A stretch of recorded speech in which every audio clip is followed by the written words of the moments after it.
Nadira Hindi cinema की एक दिग्गज अभिनेत्री थी जो मुख्य रूप से 1950 और 1960 के दशक में अपनी बोल्ड भूमिकाओं और लेडी विलेन के रूप में जानी जाती थी। 5 दिसंबर 1932 को बागदाद में जन्मी नादिरा का असली नाम फ्लोरेंस एजेकिल था, जिनका जन्म एक इराकी यहूदी परिवार में हुआ था। उन्होंने 1952 में फिल्म आन से अपने अभिनय करियर की शुरुआत की। उन्हें राज कपूर की फिल्म 3 for 20 में माया नामक वैम्प की भूमिका के लिए सबसे ज़्यादा याद किया जाता है, जो मुख्य नायिका पर भी भारी पड़ी थी। उनके चेहरे पर हमेशा एक शरारती और कातिलाना भाव रहता था, जिसने उन्हें अपने सभी किरदारों को बेहद यथार्थवादी ढंग से निभाने में मदद की। उन्होंने पाकीज़ा, 3 for 20, दिल अपना और प्रीत पराई, अमर अकबर एंथनी और राजा जानी जैसी फिल्मों में काम किया। वह उस दौर की पहली ऐसी अभिनेत्रियों में से थी जिन्होंने बोल्ड और वैम्प की भूमिकाओं को एक नई पहचान दी। वे वैम्प के रोल में भी मुख्य हीरोइन पर भारी पड़ती थी। वह अपने दौर की सबसे अधिक फीस लेने वाली अभिनेत्रियों में शामिल थी। नादिरा पहली भारतीय अभिनेत्री थी जिनके पास रोल्स रॉयस कार थी। 1975 में आई फिल्म जूली के लिए उन्हें सर्वश्रेष्ठ सहायक अभिनेत्री का फिल्मफेयर पुरस्कार मिला। उनका वैवाहिक जीवन असफल रहा। जीवन के अंतिम दिनों में वह मुंबई में अकेली रह गई और 9 फरवरी 2006 में बीमारी के बाद उनका निधन हो गया। नादिरा को सिनेमा में नकारात्मक भूमिकाओं को एक नई पहचान देने के लिए याद किया जाता है।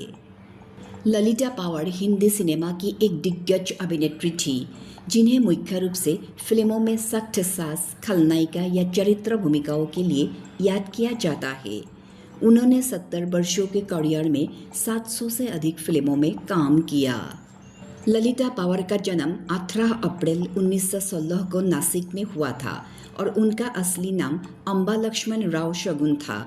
उन्होंने 1928 में मुख्य फिल्म राजा हरिश्चंद्र से बाल कलाकार के रूप में अभिनय शुरू किया। 1942 में फिल्म जंग-ए-आज़ादी के सेट पर एक थप्पड़ के हादसे ने उनकी जिंदगी बदल दी। इस घटना के कारण उनकी बाईं आँख खराब हो गई और चेहरा का एक हिस्सा पैरालाइज्ड हो गया।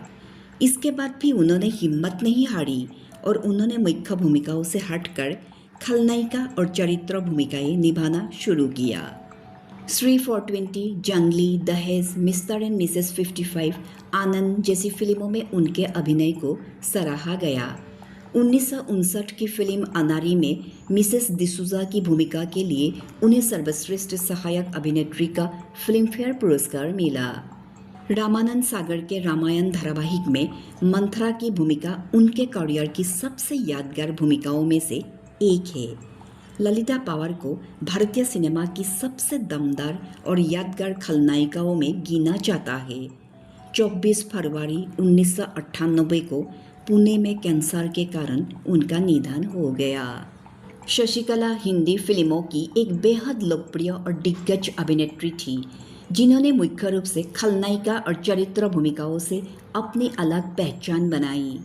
4 अगस्त 1932 को महाराष्ट्र के सोलापुर में जन्मे शशिकला का पूरा नाम शशिकला जावलकर था। नूरजहां की मदद से उन्हें साल 1945 में पहली फिल्म जीनत मिली। उन्होंने 1940 के दशक से 7 दशकों तक 100 से अधिक फिल्मों में काम किया, जिनमें आरती, अनपढ़, जंगली, फूल और पत्थर, गुमराह, आई मिलन की बेला, वक्त, कभी खुशी कभी गम जैसी फिल्में शामिल है। उन्हें विशेष रूप से खलनायिका के लिए याद किया जाता है, जिसमें उन्होंने अपनी अदाकारी से जान डाल दी थी। उन्हें फिल्म आरती और गुमराह के लिए फिल्मफेयर बेस्ट सपोर्टिंग एक्ट्रेस का अवार्ड मिला था। यह अभिनेत्री एक तरफ बेफिक्र किरदार और दूसरी तरफ पूरी तरह नकारात्मक किरदार को समान गरिमा और वैभवता के साथ निभाने के लिए जानी जाती है। शशिकला ने 19 साल की उम्र में ओम प्रकाश सहगल से शादी की थी। 4 अप्रैल 2021 को 88 वर्ष की आयु में उनका निधन हो गया। कुलदीप कौर बॉलीवुड की एक प्रसिद्ध अभिनेत्री थी जिन्हें मुख्य रूप से 1940 और 1950 के दशक में हिंदी फिल्मों की पहली प्रमुख महिला खलनायक के रूप में जाना जाता है। लाहौर के एक जमींदार परिवार में 1927 को जन्मी कुलदीप कौर ने 14 वर्ष की आयु में शादी और 16 वर्ष में मां बनने के बाद एक्टिंग में कदम रखा। उन्होंने 1948 में पंजाबी फिल्म चमन से शुरुआत की। उन्हें स्क्रीन पर निडर, बिंदास और दबंग भूमिकाओं के लिए जाना जाता था। उन्होंने हिंदी सिनेमा में उस समय खलनायिका की भूमिका निभाई जब महिलाएं ऐसी भूमिकाएं करने से कतराती थीं। कुलदीप कौर ने 1948 से 1960 के बीच काम किया और जिद्दी, बैजू बावरा, बाज, नई जिंदगी, समाधि, गृहस्थी, अनारकली जैसी कई फिल्मों में अभिनय किया। उनकी आखिरी फिल्म थी 1960 की हनीमून। कुलदीप कौर ने बॉलीवुड में खलनायिकाओं के लिए एक नया रास्ता खोला था। 100 से अधिक फिल्मों में नकारात्मक भूमिकाएं निभाने वाली कुलदीप कौर ने रूढ़ियों को तोड़कर अभिनय में नाम कमाया और 33 वर्ष की आयु में 3 फरवरी 1960 को टिटेनस के कारण उनका असामयिक निधन हो गया। बेगमपाड़ा 1940 और 1950 के दशक की बहुत ही प्रसिद्ध, ग्लैमरस और बिंदास भारतीय हिंदी फिल्म अभिनेत्री थी, जिन्हें बॉलीवुड की पहली ग्लैमर गर्ल और बोल्ड दीवा माना जाता था। उनका जन्म 25 दिसंबर 1926 को झेलम में हुआ था और उनका जन्म नाम जुबैदा उल हक था। बेगमपाड़ा ने अपने करियर की शुरुआत 1944 में पूना के प्रभात स्टूडियो की फिल्म चांद से की थी और अपनी बोल्ड अदाओं के लिए मशहूर हो गई। उन्होंने सोनी महियल, नीलकमल, मेहंदी, सुहागरात जैसी कई सुपरहिट फिल्मों में काम किया।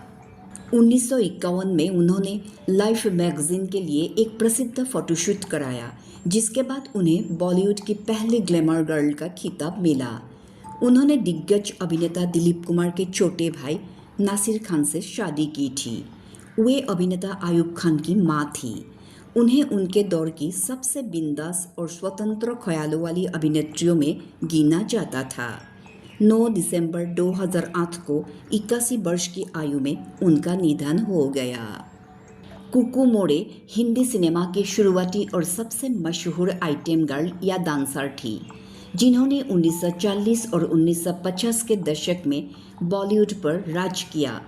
एंग्लो इंडियन मूल की कुक्कू ने 1946 में अरब का सितारा से शुरुआत की और जल्द ही बॉलीवुड की शीर्ष डांसर बन गई। उन्होंने 1948 की अनोखी अदा और 1952 की आन जैसी फिल्मों से प्रसिद्धि पाई। रबर गर्ल के नाम से मशहूर कुक्कू ने प्रति डांस 6,000 रुपये तक लेती थी। उनके डांस के बिना फिल्म अधूरी मानी जाती थी। उन्होंने बरसात, आवारा, आन, अंदाज और अनोखी अदा जैसी कई फिल्मों में अपने शानदार नृत्य से दर्शकों का दिल जीता। हेलेन को इंडस्ट्री में लाने वाली कुक्कू मोरे ने 30 सितंबर 1981 को कैंसर से दम तोड़ दिया। कुक्कू मोरे बॉलीवुड की पहली ऐसी डांसर थी जिन्होंने नृत्य को फिल्मों में एक महत्वपूर्ण स्थान दिलाया और आइटम नंबर की नींव रखी।